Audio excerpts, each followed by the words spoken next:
La vie au jardin, dans les jardins familiaux de Castanet-Tolosan, en Occitanie. Rencontre avec Mathieu Anémian, dans la trentaine, jardinier-chercheur qui a implémenté une expérimentation sur la parcelle collective du jardin. Je passe assez souvent du vous au tu avec lui car j'ai aidé en tant que bénévole à l'entretien de cette parcelle. J'ai demandé à Mathieu de se présenter.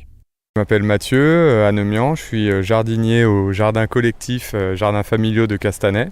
J'ai été président pendant quelques années, maintenant je suis redevenu simple jardinier et voilà, j'ai bien du temps pour jardiner maintenant, donc c'est super, voilà.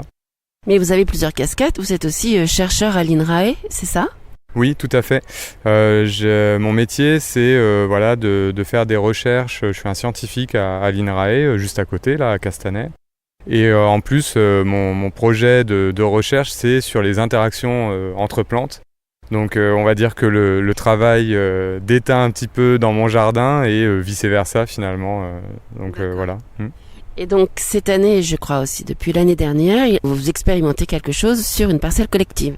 Oui, tout à fait. En fait, quand je disais que mon travail déteint un peu dans mon jardin, c'est que j'ai tendance à associer beaucoup de plantes, pas forcément de manière très scientifique finalement dans ma parcelle, mais aussi le jardin déteint un peu dans mon travail maintenant, puisque depuis début 2024, j'ai commencé à mettre en place des projets de recherche, mais qui impliquent des citoyens, donc des projets de recherche participatifs ou de sciences citoyennes, dans le but d'expérimenter des associations de culture avec des jardiniers, avec des maraîchers. Et en effet, on a une expérimentation en cours sur une parcelle collective des jardins familiaux ici. Donc voilà, après je peux vous expliquer un petit peu le but de l'expérimentation. Je veux bien. Ouais.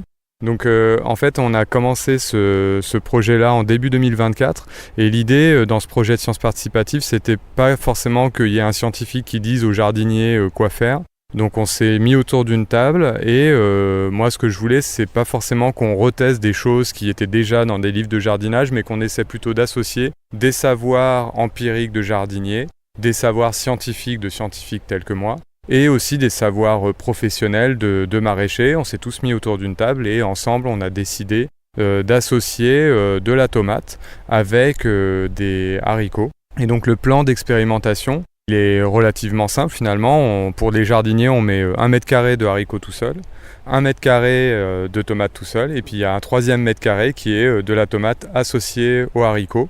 Et donc ces 3 mètres carrés, il y en a, on a fait une saison en 2024, là c'est la 2e saison en 2025. Maintenant il y a pratiquement une centaine de personnes qui testent ça dans la région toulousaine. Et l'objectif, voilà, c'est de comparer les rendements en fait de la tomate seule par rapport à la tomate associée et le rendement du haricot seul par rapport au haricot associé. Et alors pourquoi le haricot nain ? Alors, du coup, quand on a décidé ça avec les collègues en début 2024, ce qu'on s'est dit, c'est que déjà la tomate, en fait, c'était quelque chose qu'on voulait tous avoir dans nos jardins. Donc c'était en fait un bon point d'entrée pour attirer les gens dans un projet. Tout le monde mange de la tomate et en cultive sur Toulouse. Et ensuite, la question, c'était qu'est-ce qu'on va associer avec la tomate ? Donc, le professionnel avec qui on travaille, Romain Bouville de la Milpa, disait que les tomates, les professionnels, ils les cultivent en milieu de rang, en fait. Et du coup, ce qu'on a cherché à faire, c'est trouver une espèce qui allait se mettre sur les côtés du rang de tomates. Et donc on a choisi ensemble le haricot nain parce qu'en fait ça fait des petits buissons si vous voulez sur les côtés du rang, donc ça protège un petit peu le sol de la lumière directe, ça évite qu'il y ait l'eau qui s'évapore directement. En plus c'est une légumineuse le haricot, donc elle fait une symbiose avec des bactéries dans le sol qui lui permet de fixer l'azote dans l'air. Et donc ça fait que le haricot va pas faire beaucoup de compétition avec la tomate. Et enfin, voilà, une légumineuse, c'est du haricot qu'on récolte en sec, donc c'est du haricot sec ou haricot coco. Et du coup, c'est aussi assez pratique pour le projet de sciences participatives parce que pendant l'été, les gens récoltent les tomates, mais s'occupent pas vraiment du haricot. Et c'est vraiment en fin de saison, en septembre-octobre, qu'on récolte le haricot sec en une seule fois. Donc c'est aussi pour ça, c'était très pratique.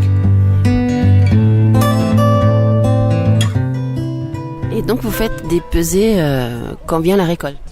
Pour le haricot ou pour la tomate ? Pour la tomate et les haricots peut-être aussi quand vient l'automne ? Oui, pour comparer les rendements, ce qu'on fait, c'est que à partir du moment où la tomate commence à être mûre, On pèse les tomates 1 à 2 fois par semaine, celles qui sont associées et celles qui ne sont pas associées. On fait ça tout au long de la saison, ce qui nous permet en fait de comparer les rendements au fur et à mesure et aussi le rendement final en fin de saison.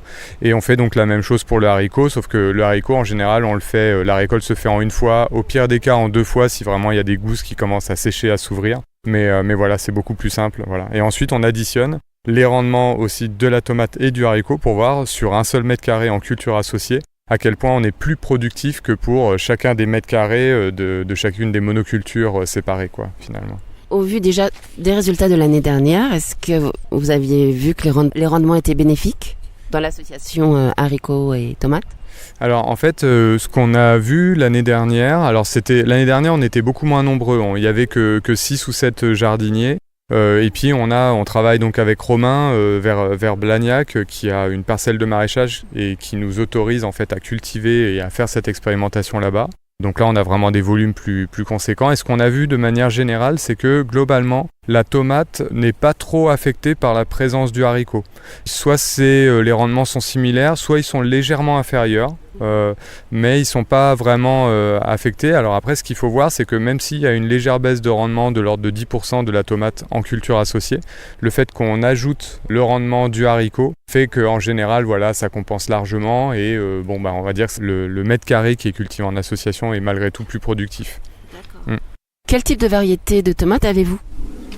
Alors la tomate qui a été choisie pour cette expérimentation s'appelle, sans jeu de mots, la variété Apéro. Donc c'est une variété de tomates cerises qui a été choisie par le maraîcher tout simplement parce que donc lui il avait des contraintes économiques, donc on l'a laissé choisir la variété et ce qu'il disait c'est que la tomate cerise qu'il n'aurait aucun problème pour la vendre et finalement ça a été un très bon choix, pas que pour le nom puisque c'est vrai que c'est une tomate qui est très très goûteuse et personne s'en plaint en tout cas, donc tout le monde est content de pouvoir la cultiver et la récolter, ce qui est une sorte de vrai gagnant-gagnant puisqu'en fait les jardiniers font de l'expérimentation, ils perdent pas nécessairement de la place puisqu'ils cultivent malgré tout de la tomate qu'ils consomment après l'avoir pesée bien sûr. D'accord. Et donc qu'est-ce que vous attendez en fait un petit peu de cette étude ?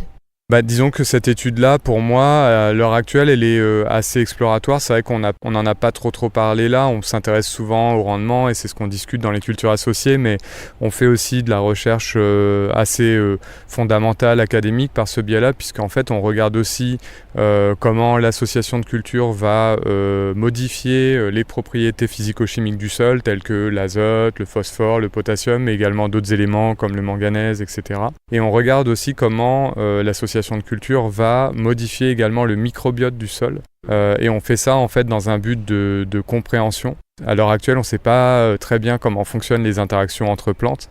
Et donc, ce qu'on essaie de faire, c'est de mieux connaître les interactions entre les plantes entre elles, mais aussi les liens que les plantes vont avoir avec leur sol et le microbiote du sol. Et donc, les hypothèses derrière ça, c'est qu'il va y avoir des modifications différentes, mais on s'intéresse aussi à connaître comment certaines propriétés du sol et peut-être certains micro-organismes du sol vont peut-être promouvoir en fait une association de culture par rapport à d'autres sols. Et en fait, c'est ça l'intérêt aussi de faire ça à beaucoup, avec plein de jardins, parce qu'en fait, il y a beaucoup de pratiques, il y a beaucoup de types de sols différents, et en fait, en étant suffisamment nombreux, on espère avoir des statistiques qui vont être suffisamment fortes et robustes pour pouvoir conclure en fait des choses là-dessus. D'accord.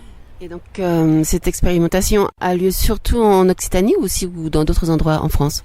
Alors pour l'instant, on a démarré localement, en région toulousaine principalement, pour des aspects, je pourrais dire principalement de réseau en fait, des personnes impliquées dans ce projet, qui s'appelle d'ailleurs, je pourrais le mentionner, ce projet qui s'appelle Coculture.